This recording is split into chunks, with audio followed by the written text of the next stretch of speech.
Descubre nuestra nueva programación y prepárate para ver mucho más. Más cultura. Más entretención. Más ciencia. Más arte. Y más puntos de vista. En nuestra nueva programación hay más por ver. Uchile TV, una buena señal en todas tus pantallas.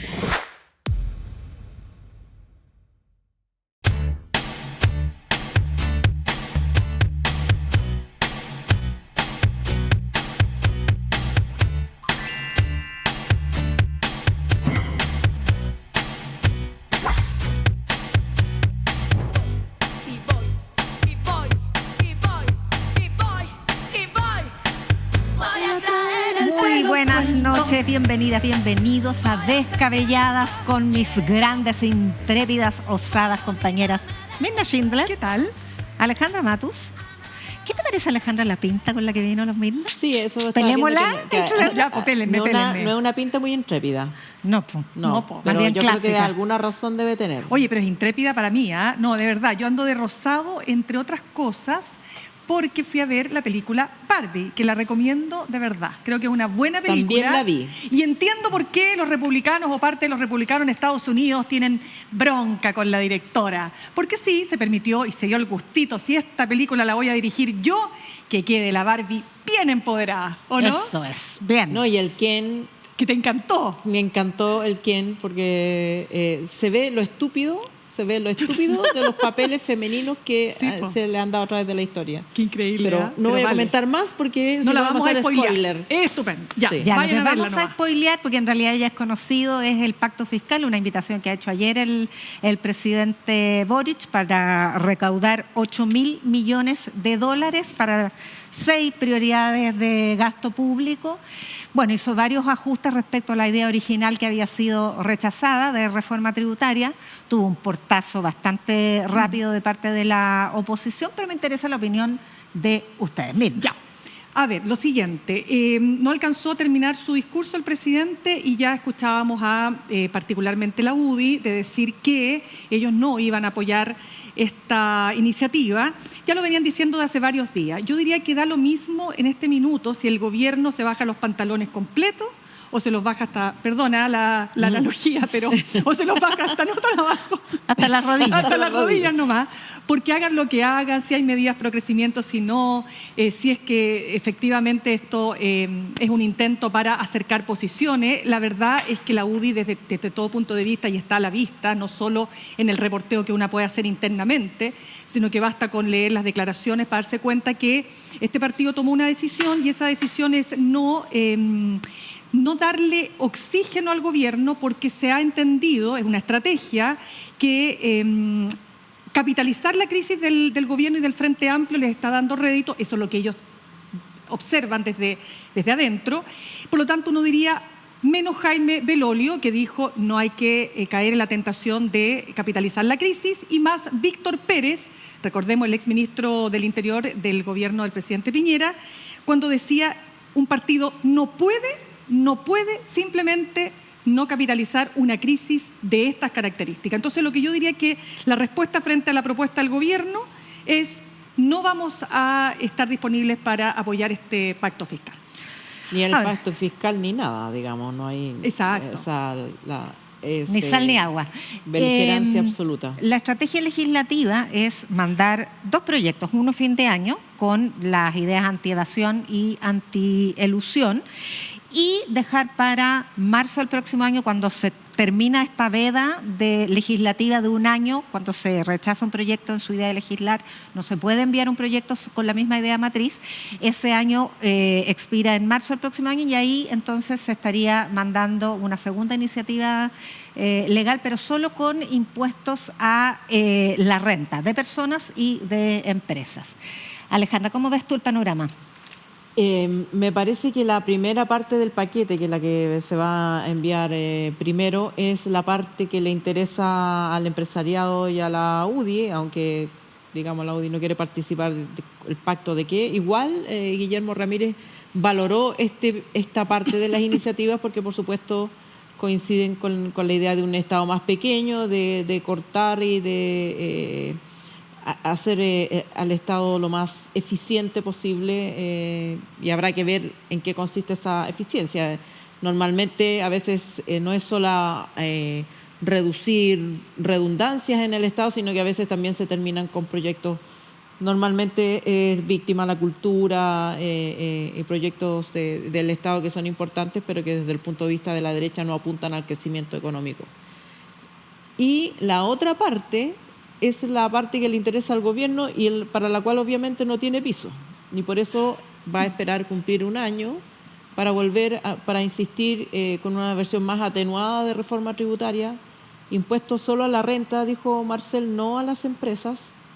A las personas y a las personas, empresas, pero a la renta. Claro. A los ingresos altos, eso sí. Pero eso, claro. Eso es lo que hay que ver. Dejarlo claro porque, eso es lo que hay que ver, claro, cuán altos y cuáles ingresos. Es verdad, eso también porque, es importante. En Chile es alto cualquier ingreso por sobre el sueldo mínimo. O sea, el sueldo mínimo ocupa como el 70% de la población. Y después es una escalera, ¿no? No es una pirámide. Entonces, ¿dónde se empieza a cobrar el impuesto? ¿Cuál es el corte? Claro. Porque existe la tentación, y yo creo que hay que verlo también en su momento, de cargarle todo a los profesionales y clase media, que son trabajadores bien remunerados, pero son trabajadores.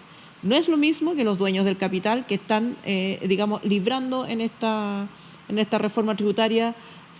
Los impuestos se han ido cargando todos a este segmento que es el segmento de trabajadores profesionalizados, con contrato, que es como subir el impuesto al cigarro y al alcohol, digamos, es fácil. Claro, que ¿sabes lo que pasa? Que en este país se gana tan poco y yo creo que se nos olvida de pronto para dimensionar.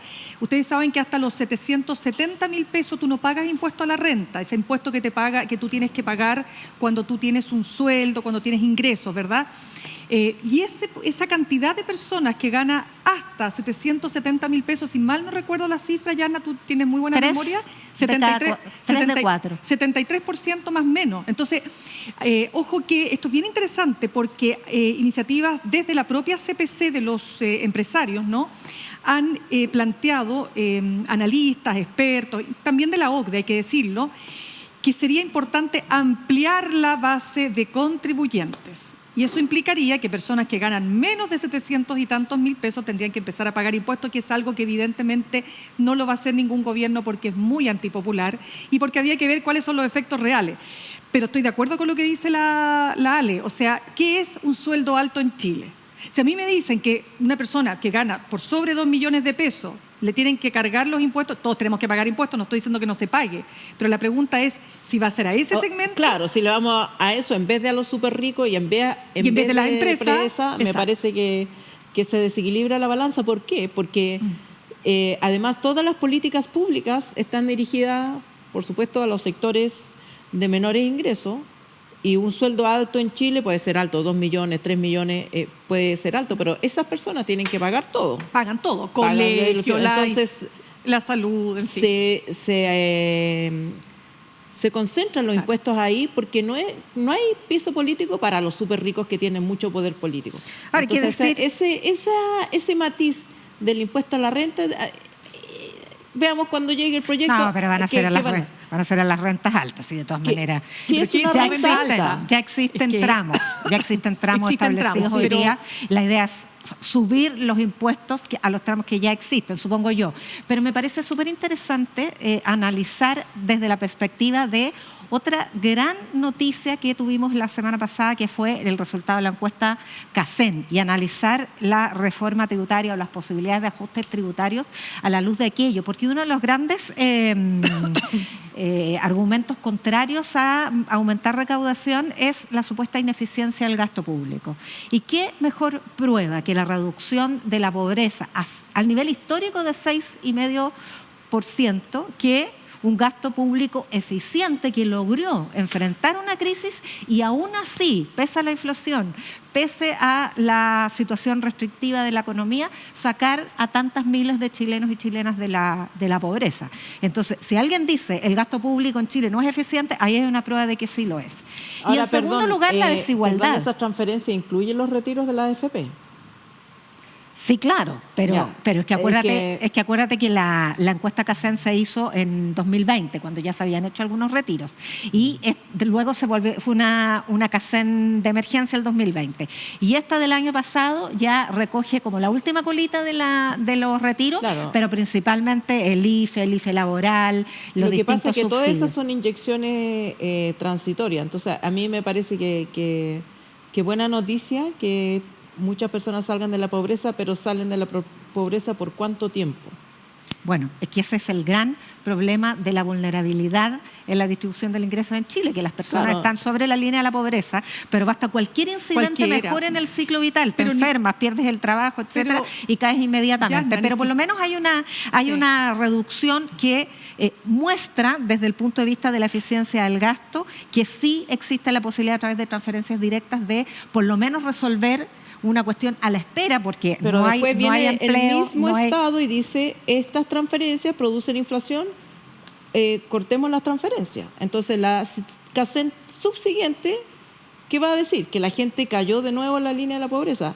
El problema es que el sistema político no se hace cargo de la distribución desigual para allá de la riqueza. Para allá quería ir, porque otro hallazgo de la encuesta CACEN es que cuando tú comparas la brecha del 10% más rico y el 10% más pobre de los ingresos autónomos, o sea, sin subsidios, sin transferencias, sin Estado, el 10% más rico tiene 42,5 veces más ingresos que el 10% más pobre. Cuando tú haces la misma comparación con subsidios, con transferencias, con presencia de políticas sociales, la brecha se reduce a 15,9%, que es más o menos lo mismo que hemos tenido desde el año 2015. Quiero decir con eso dos cosas. Primero, que no hemos avanzado nada en desigualdad, y segundo, que afortunadamente la política social permite que esa desigualdad no sea tan obscena o tan multiplicadamente obscena como ya lo es solo con el 15,9 veces más el 10% más rico que el 10% más pobre. Déjame cerrar a mí, de todas maneras, volviendo al tema pacto fiscal, que está íntimamente ligado con lo que estamos hablando, pero me llamó la atención, no sé si me llama la atención en la palabra, pero Ricardo Meves, presidente de la CPC, Susana Jiménez, entiendo que tiene el cargo de vicepresidenta, los he escuchado a ambos durante esta semana en distintas entrevistas, ¿no? Ellos ya venían diciendo no hay piso para ninguna reforma tributaria ni para aumentar ningún tipo de impuesto. Pero a su vez, Meves dijo lo siguiente: el sector privado ha tenido que asumir las 40 horas. Todo esto es paulatino, sabemos que es gradual, pero ex ante ya se están poniendo el parche de lo que va a significar a la larga cuando las 40 horas terminen materializándose. Después dice, hemos tenido que asumir el sueldo mínimo, a 500.000 pesos, ¿no? Bueno, va a terminar en 500.000 pesos. Después tenemos, dice, tenemos que asumir que el sector privado, es decir, el empleador es el que va a tener que asumir el 6% adicional cuando, si se ponen de acuerdo, hay reforma a las pensiones y se aumenta de 10 a 16. Entonces dice, el sector privado ha tenido que asumir demasiados costos. Y él señala que el crecimiento es el único camino real, y por supuesto la inversión, para generar recursos al Estado. Y ahí uno se pregunta, bueno, ¿es tan así? Y cierro solamente con esto. Para resolver cuántos recursos puede atraer el Estado solo a partir del crecimiento y de la eficiencia del Estado, es decir, hacer las políticas públicas más eficientes, etcétera, se conformó una comisión. Estoy terminando, Yasna. Se conformó una comisión. Y esa comisión está compuesta por expertos, entre ellas Andrea Repeto, Ignacio Briones, muy reputados economistas y expertos de la OCDE. Y hoy día en una columna del Mercurio, la columna principal del Mercurio, editorial del Mercurio, dice una comisión que la centroizquierda está sobre representada, poniendo además en cuestión toda la propuesta. Por eso les digo, propongas lo que proponga, y se los digo sin tener Es decir, sin tomar postura por nada. Es que lo ves de afuera. Cuando tú observas de afuera, da lo mismo lo que propongas. No, pero es que Los trabajadores del Mercurio, periodistas, están en huelga. Paso el dato. El lloriqueo, perdónenme, pero el lloriqueo empresarial además trata de instalar un relato de desastre económico que justamente hace imposible un esfuerzo tributario. Y como me decía Osvaldo Rosales en una entrevista ayer, dato mata relato, recesión prolongada hasta 2023, no hubo lima seca ayer, fue un aumento desestacionalizado de 0,5%. Inflación desatada, se logró controlar la inflación y viene cayendo desde agosto del año pasado. Inversión desplomada, bueno, creció 2,8%. Iban a huir despavorida la inversión extranjera directa, aumentó 31% el año pasado. Pánico en las bolsas de valores, creció 22%, el mayor aumento desde 2017, y el dólar, que iba a superar los 1.000 pesos, llegó un par de días a 1.000 pesos y se estacionó en 800.000 pesos. Ese es el panorama. Pero es que tenemos que pasar al efecto que esto tuvo. No podemos. Pero espérate, porque ya no hemos dicho Brenda. que se va a financiar, pues, pero si no hemos dicho una de las cosas esenciales, ¿con qué va a Macaya ha dicho, ¿para el qué presidente, ese Ni siquiera aumento de sabe si impuestos? todavía el presidente de la UDI, recaudar. Birna Schindler, y de esto quiero que me ayudes a comentarlo, Ya. ha dicho que si no hay responsabilidad política frente a los casos de corrupción, no hay pacto fiscal. Todos los días sacan. Sin tal cosa, no la otra. Tiene que haber responsabilidad política después de la salida de la subsecretaria de Cultura y de la Seremi de Cultura y de los nuevos antecedentes que se Mira, han yo conocido. entrevisté a la diputada Flor Baise de la UDI y me decía, mire, si ya este tema de Giorgio Jackson, ya, ¿qué más? ¿Para qué seguimos dándole vuelta? Entonces yo le decía, diputada, seguimos dándole vuelta porque su partido sigue señalando que si no sale Giorgio Jackson, no se sientan nuevamente a conversar. Entonces yo le decía, pero diputada, usted tiene claro que ustedes con pedir, con la forma, además después de la carta y todo lo que hemos hablado, ustedes más afirman a Giorgio Jackson. Usted comprenderá que el gobierno, ningún gobierno, menos un sistema presidencial, va a sacar un ministro porque se lo pide la oposición. No, si en realidad, de alguna manera me lo daba a entender. Pero entonces la pregunta ¿es realmente Giorgio Jackson el factor determinante para que la UDI vuelva a conversar? Te vuelvo a decir, no lo creo. Yo creo que la UDI tiene una estrategia que le está dando réditos, son los más duros de los duros, le han ganado el quien vive al Partido Republicano, te estoy hablando de reporteo interno, y por lo tanto, si esa estrategia es buena o no para la UDI, lo veremos en el futuro. Lo que es claro que no es buena para el país, porque si por esa estrategia vas a dejar de conversar respecto a la PGU y de otras cosas más, ellos dicen que van a conversar en el Congreso, no lo sé. Lo que pasa es que nuestro equipo no se dio cuenta que habíamos cambiado el tema del pacto fiscal a los pero problemas. es que está vinculado, po. Pero es que Giorgio Ahí se dieron Jackson, cuenta. pero es que Giorgio Jackson está relacionado, es decir, la salida de Giorgio Jackson es porque dicen que es el artífice del partido Revolución Democrática, que es el protagonista de este caso que ha golpeado tanto al gobierno. Bueno, ayer a mí me llamó mucho la atención porque volvió a comparecer en el Congreso, en la Cámara de Diputados, ahora Comisión de Gobierno, el Contralor General de la República, y se refirió, dijo, a la falta de robustez institucional ahora de los gobiernos regionales para poder enfrentar estos traspasos de recursos a las fundaciones. Y volvemos a que aquí existe una laxitud, una ligereza en la normativa que ha posibilitado que la corrupción empiece a colarse por nuevas rendijas. La mutación de la corrupción que siempre va un paso más adelante que la norma, dijo el Contralor, Alejandra.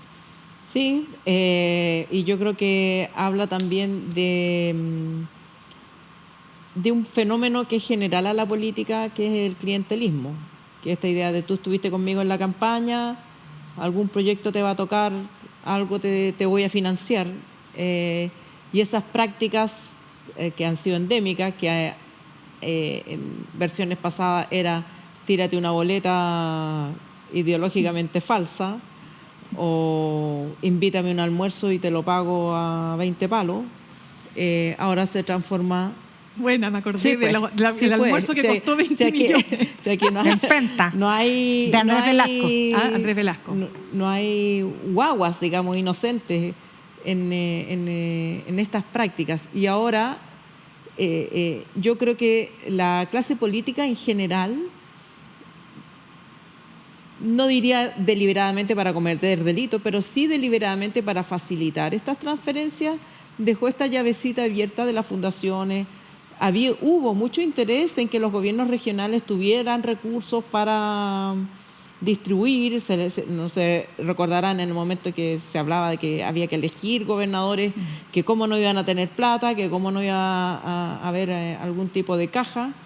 Y se vuelven a estas prácticas. Y yo creo que estas prácticas son como esos tumores que le sale a los cuerpos enfermos, porque este cuerpo enfermo no logra dar soluciones estructurales a la salud, a la vivienda, a derechos que debieran ser básicos, donde nadie debería ir a pedirle al gobernador, ni presentar un proyectito, ni andar mendigando que una fundación que conoció que el candidato que estuvo en la campaña, que te pegué un afiche, tírame unas lucas para pavimentar un campamento. Debieran ser labores que hace el Estado sin preguntar a quién y sin necesidad de esta rueda de presentar proyectos, aprobar proyectos, pasar la plata. Y hay gente que se la va a echar al bolsillo y que son los casos de corrupción, pero también el Estado es impotente para cumplir las funciones que tiene que cumplir. Es súper importante ese punto. Quiero agregar otra cosa que a partir del caso... A ver, es que el caso convenio lo dijimos la primera vez que empezamos a hablar, ¿no es cierto?, de democracia viva. Dijimos, esto está partiendo y evidentemente se fue abriendo, ¿no es cierto?, una caja de Pandora que parece nunca terminar. No olvidemos que esta semana salió la subsecretaria de Cultura, no olvidemos que salió la Seremi de Cultura, no olvidemos... El caso Lencería. El caso Lencería, que no está directamente relacionado, porque ya la persona en cuestión, Camila Polizzi, entiendo que no es militante, ella fue candidata a alcaldesa por Concepción. Entiendo que cuando manifestó su postura en contra del aborto, el Frente Amplio le quitó su respaldo, pero evidentemente que ese caso es entero bizarro, horrible, o sea, se ve mal. Derecho a presunción de inocencia, pero se ve muy mal. Yo conversaba también esta semana con el senador del Partido Socialista, José Miguel Insulza, y decía algo que me pareció importante destacar. La política, dijo él, no es una afición, es una profesión. Y cuando tú no estás preparado, es peligroso. Esto en relación a los cursos de capacitación que no habrían hecho...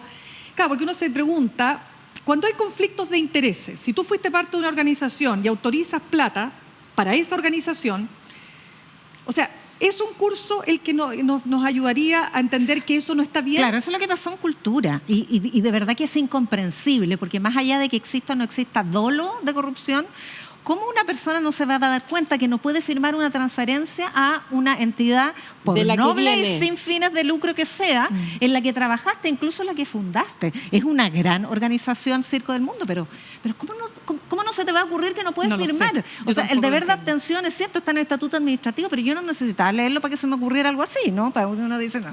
Ahora, ese es un tema. El otro tema yo creo que sale son dos temas, porque muchas veces en la rueda del Estado, uno sabe, le llega a la autoridad firme y con los papelitos marcados firme, porque se firman muchas cosas todos los días.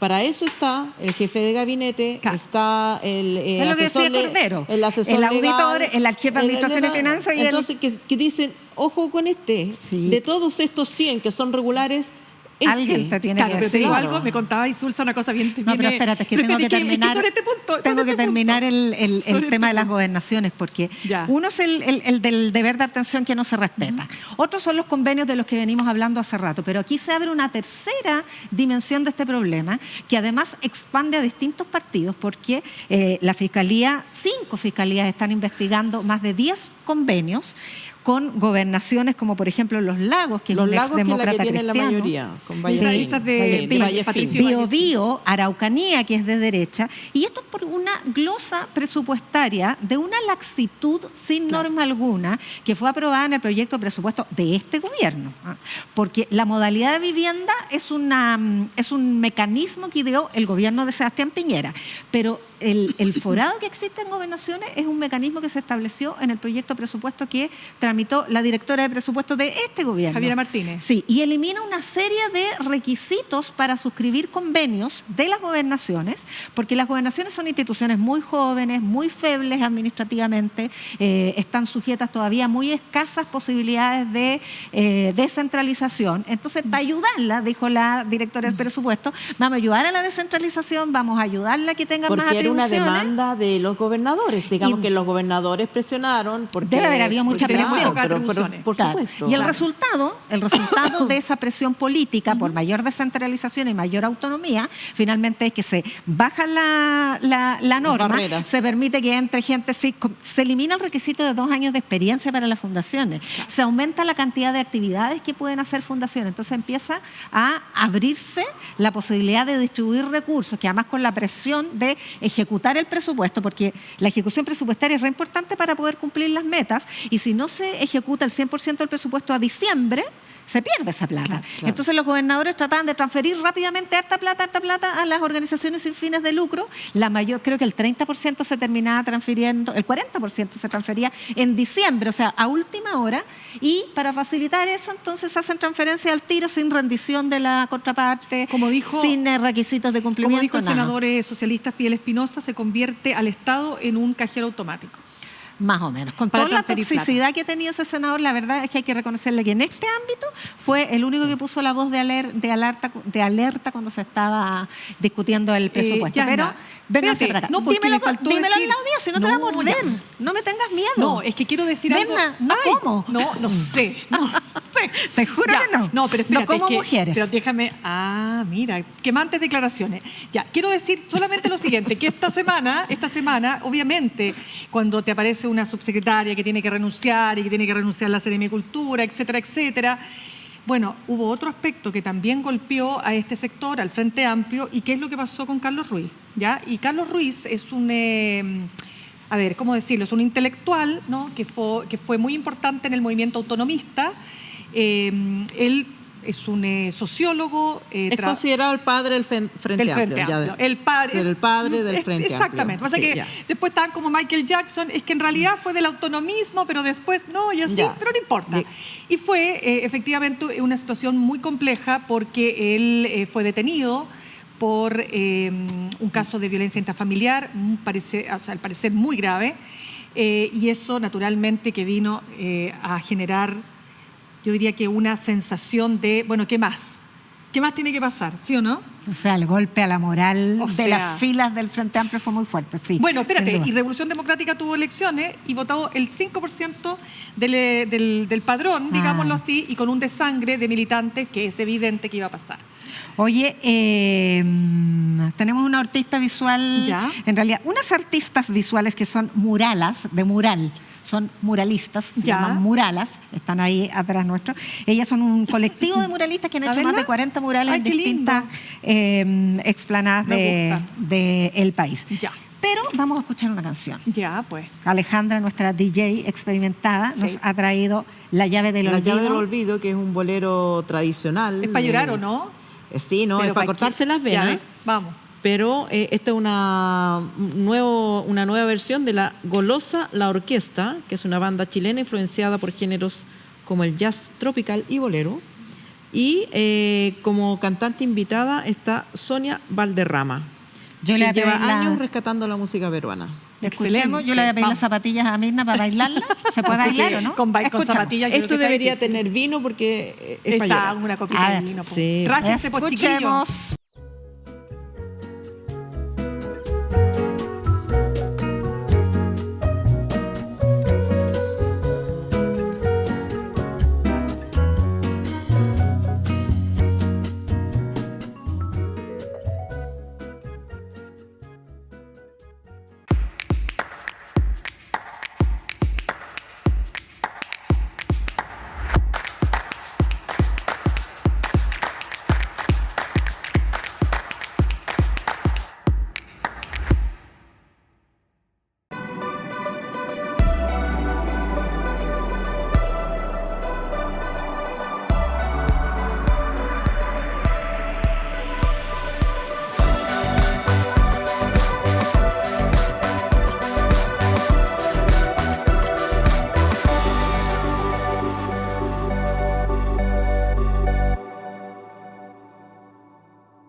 Chile TV, en colaboración con GAM y Cineteca Nacional, presenta una nueva temporada de La Maleta del cine chileno a 50 años del golpe. Conversaciones para el futuro. Una retrospectiva de películas intensa y conmovedora que nos lleva al corazón de la historia chilena reciente. El golpe de Estado de 1973, un cisma que transformó nuestra nación y dejó marcas indelebles en las páginas de la historia, narrado bajo la mirada única de cineastas nacionales de distintas generaciones. Porque recordar y conversar es la clave para entender nuestra historia, para nunca repetir y para imaginar juntos un mejor futuro. En esta edición, En algún lugar del cielo, de Alejandra Carmona y No olvidar, de Ignacio Agüero, dos historias que buscan la verdad tras los horrendos hechos cometidos en dictadura. No te pierdas La Maleta del cine chileno, especial a 50 años del golpe. Conversaciones para el futuro. Todos los domingos a las 22 horas.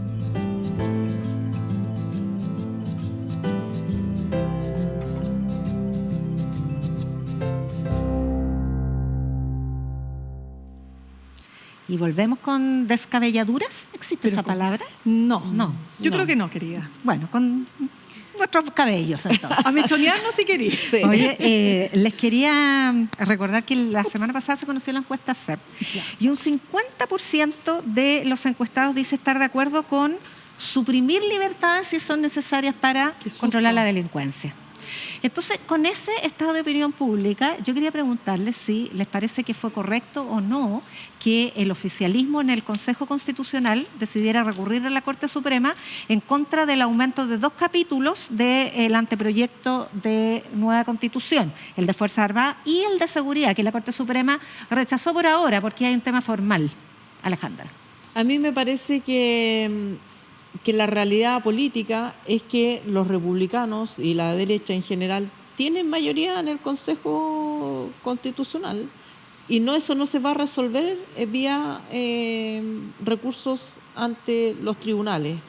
Creo que es odioso intentar resolver o imponer temas o resolver temas políticos por la vía de recursos judiciales y creo que si el Consejo se escapa hacia políticas ultraderechistas en la Constitución, hay que tener confianza en que el pueblo chileno va a rechazar ese proyecto constitucional. Desaprobar, ¿o no?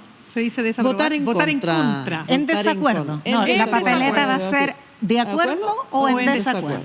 O sea, va a desacordar. Va a discrepar. Va a discrepar. ¿Tú discrepas de lo que dice Alejandra? Ya, no, al revés, estoy muy de acuerdo. Yo creo que siento que nada. ¿Estás de acuerdo con Alejandra o estás Estoy de acuerdo con la y vas a Ale. aprobar de Ya, acuerdo? pues, Ya. espérese un ratito. Lo que pasa es lo siguiente. Yo creo que hay peleas que vale la pena dar y hay peleas que no vale la pena dar. A mí me parece que si el capítulo de las Fuerzas Armadas, si no el capítulo, creo que no.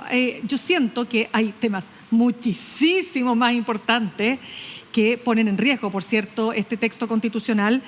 Y en particular, mira, yo tuiteé, lo hice a modo de provocación, pero me gustó lo que dije. ¿Qué hiciste? Dije, en relación al debate sobre pensiones y considerando que las personas quieren libertad de elección, porque lo que dice la UDI, Renovación Nacional, Evópoli y los republicanos es que la gente quiere libertad de elección. Perfecto. ¿Por qué no incluir en el proyecto constitucional que todos podrán optar entre el sistema de AFP o el sistema de las Fuerzas Armadas en que se recibe vitaliciamente un monto digno financiado por impuestos? Listo. Sí, el punto ahí... ¿Te fijas o no? Porque ahí están puestas las grandes temáticas que hay que atender de lo que se está discutiendo, digo yo, de los temas neurálgicos. Sí, ahora los republicanos han logrado dominar la agenda del Consejo, era que no, si tienen la mayoría abrumadora, pero además han logrado que el resto de la derecha baile su canción de restauración conservadora en varios temas. Entre otros, hay una indicación conjunta, recordemos, de libre elección que finalmente desvirtúa por completo la idea de Estado social, y yo creo que ahí ya no va a haber que recurrir a la Corte Suprema, sino que van a recurrir al Comité de Admisibilidad que vela por los bordes. Pero me preocupa el fenómeno de auge de republicanos, porque me gustaría analizarlo con ustedes. 10% de los chilenos se identifica con los republicanos según la encuesta O sea, CEP. 90% no se identifica con... ¿Por qué fijarse en el 10% y no en el 90%? Porque estamos hablando de que además esto se produce en un contexto de aumento de adhesión a un partido. Venía muy en descenso la intención o la disposición de chilenos y chilenas a sentirse representados por una posición política, y aumentó de 24 a 38 en general.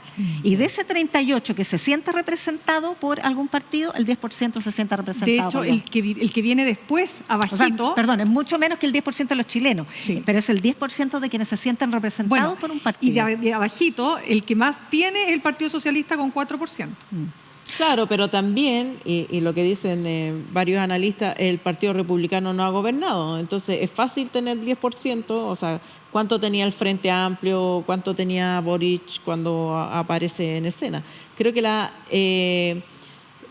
que si uno quiere disputar como antidemocráticas o retroceso las políticas que propone el Partido Republicano, tiene que discutir con el argumento y dejar de aterrorizar con esta idea. ¡Ah! Subieron de ¡ah! O sea, ¿por qué es un problema? Y discutamos de por qué es un problema, pero dejemos de estar con el termómetro, con el encuestómetro ahí.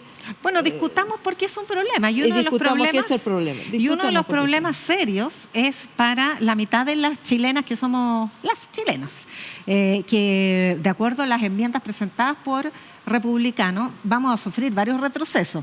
Uno de ellos simbólico, ya no sería Cámara de Diputados y Diputadas, sino Cámara de Diputados solamente. Ya no se puede hablar en lenguaje inclusivo y referirse con especificidad a las mujeres. Pero detrás de ese simbolismo no hay solamente una pulcritud gramatical, sino que hay también una aversión a lo que ellos llaman, porque es un invento, ideología de género, que es finalmente perspectiva de justicia de género para políticas públicas y para convivencia social y para participación política, etc. Y a propósito del tuit que autocitaba Mirna, Es que lo autocité porque no me acordaba de memoria. libertad de elegir, con mi plata no, Sí. pero con mi útero sí, pues.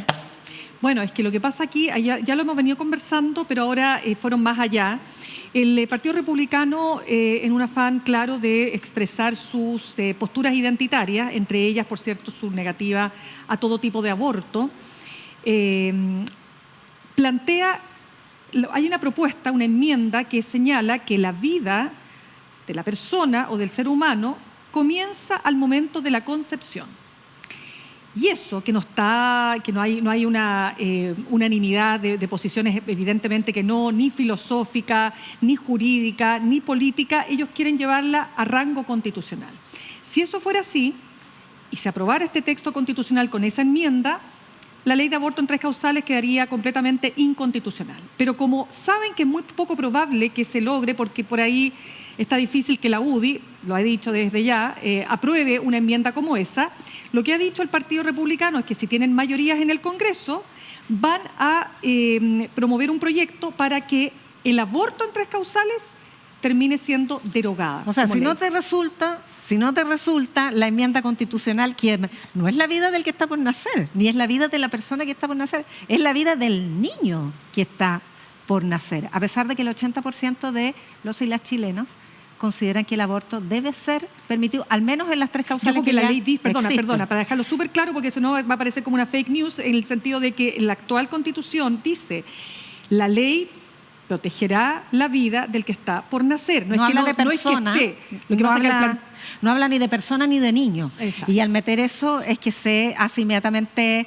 prohibitiva la posibilidad de, excepcionalmente, despenalizarlo. Despenalizarlo. Bueno, yo quiero decirle a nuestra audiencia que este es un programa de mujeres, somos 3 periodistas mujeres, y este tipo de temas nos toca hondamente. Y por lo tanto, más allá de el análisis político que podamos hacer respecto de esta enmienda de republicanos, queremos también transmitir un mensaje personal, Alejandra. Sí, yo creo que cuando se discute este tipo de normativa, en el fondo lo que se quiere dejar es que se quiere dejar a las mujeres fuera de la ciudadanía democrática. Es volver a meter a las mujeres a la casa y sacarlas de lo público y desproveerlas del derecho básico y mínimo, que es a resolver sobre su propio cuerpo. Esto no sucede en abstracto, esto sucede en los cuerpos de las mujeres, y es allí donde Republicanos quiere intervenir con su idea basada en cualquier creencia, y no significa que uno no va a respetar la creencia de alguien que efectivamente se oponga al aborto y que en su caso personal, sometida a alguna de estas circunstancias, opte por no abortar su derecho. Lo que no es el derecho de nadie es desde la política y desde el Estado imponer a las mujeres una decisión tan personal como continuar o no con una maternidad.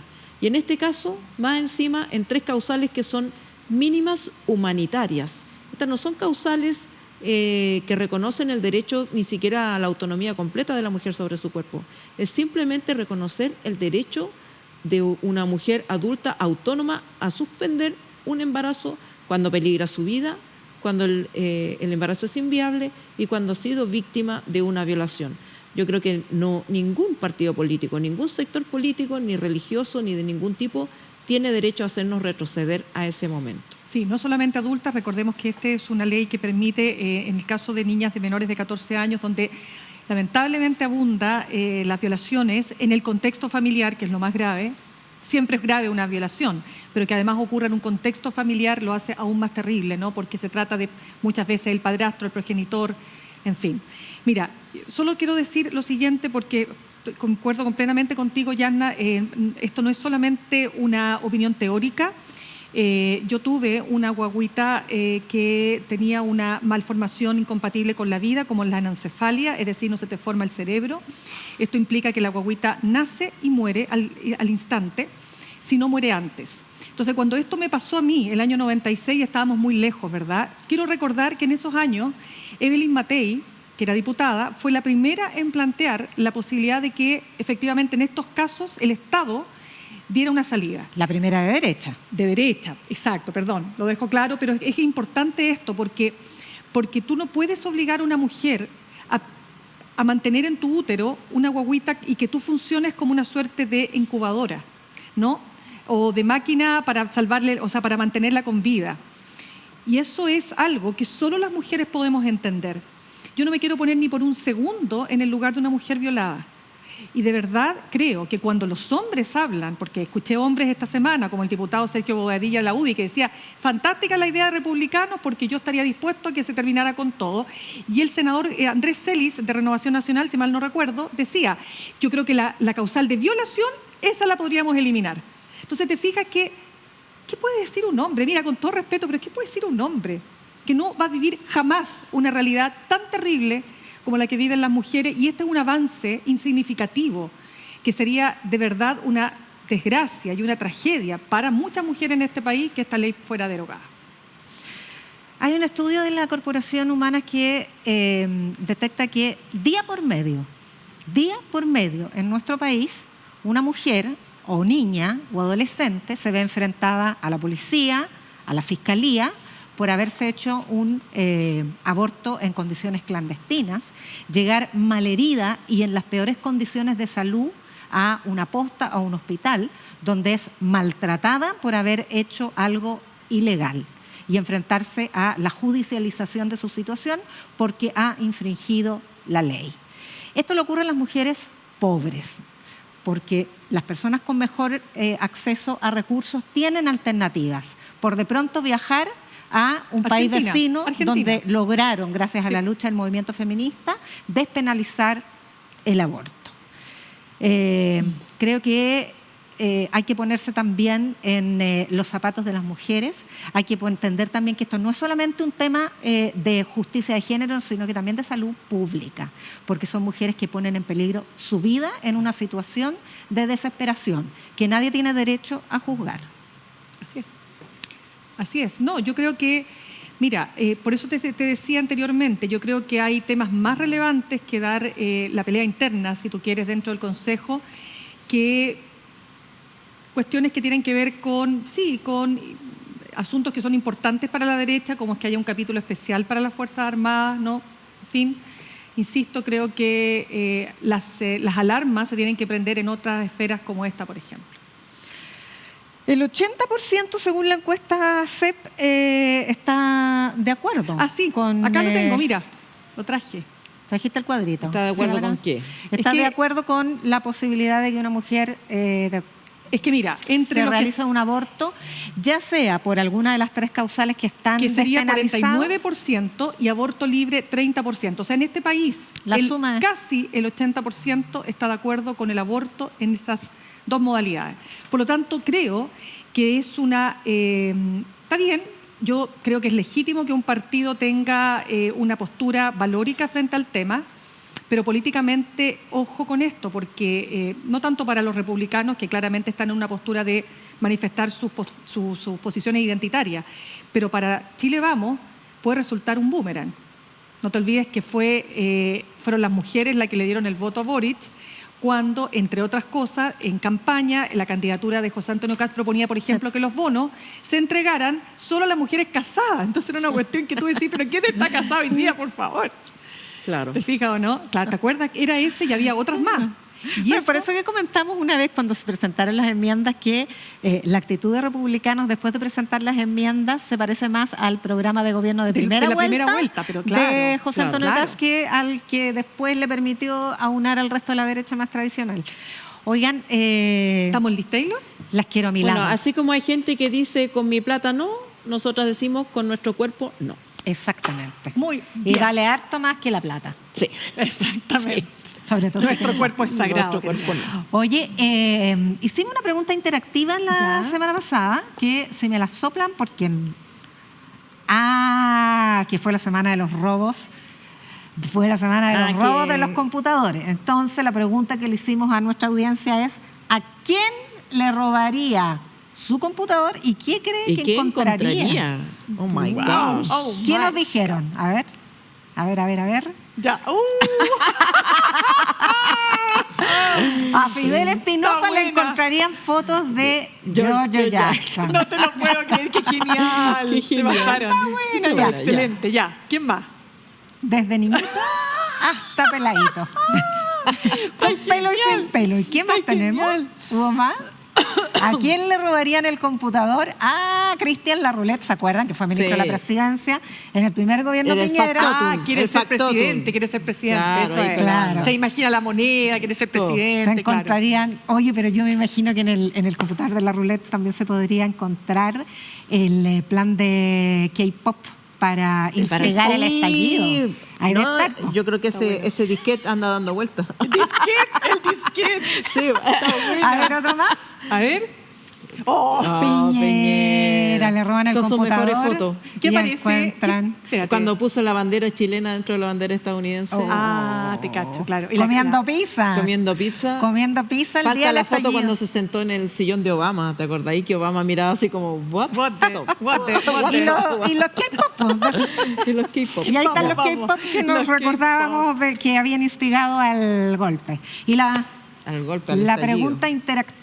Chuta, es que pasó? ¿sabes lo que pasa? Que bueno, y tuvo un lapso por lo siguiente, claro. porque se está tratando de instalar una narrativa que relativiza el golpe de Estado del 73, planteando que el estallido social de 2019 fue un intento de golpe. Tenemos que hablar eso el próximo programa. Bueno, nuestra pregunta interactiva Se pasaron 10 pueblos, chiquillos. de esta semana es... ¿Quiénes son nuestra Barbie y quién de la política chilena? ¡Qué genial! Bueno, la me encanta. primera Barbie del Aquí periodismo miren, chileno es Mirna Schindler. que viene vestida de rosadita. de rosa, con me sus encanta. zapatillas. Mira las zapatillas. ¿viste? Que se Rosadita. pare. ¿Que me pare? La chica de rosa. Ups. Ahí están las zapatillas. Y las Ya. zapatillas. Ya, pues sí, no quería que modelara. Por favor, una vuelta. Ya. Ya, volvamos a la gráfica que se me olvidó la pregunta. La pregunta ¿Quién es nuestra Barbie y quién de la política chilena? ¿Quiénes Eso. son? Ya, ¿quién es nuestra Barbie? Acuérdense, vayan a ver la película. Ya, pero ¿basado en qué? Porque esto sería ¿basado en los muñecos o basado en la película? Porque la Barbie en versión muñeca sería una respuesta, Barbie versión película sería otra respuesta. Ay, bueno, la que quiera la Bueno, gente. ya, pero entonces tienen que poner Deja- las razones. Deja fluir. Déjalo Ya. ser. Bueno, Deja fluir, sean. ya. ¿Quién entonces, cómo era la pregunta? ¿Quiénes serían en la política chilena Chuta, que Barbie estamos y lentos. quién?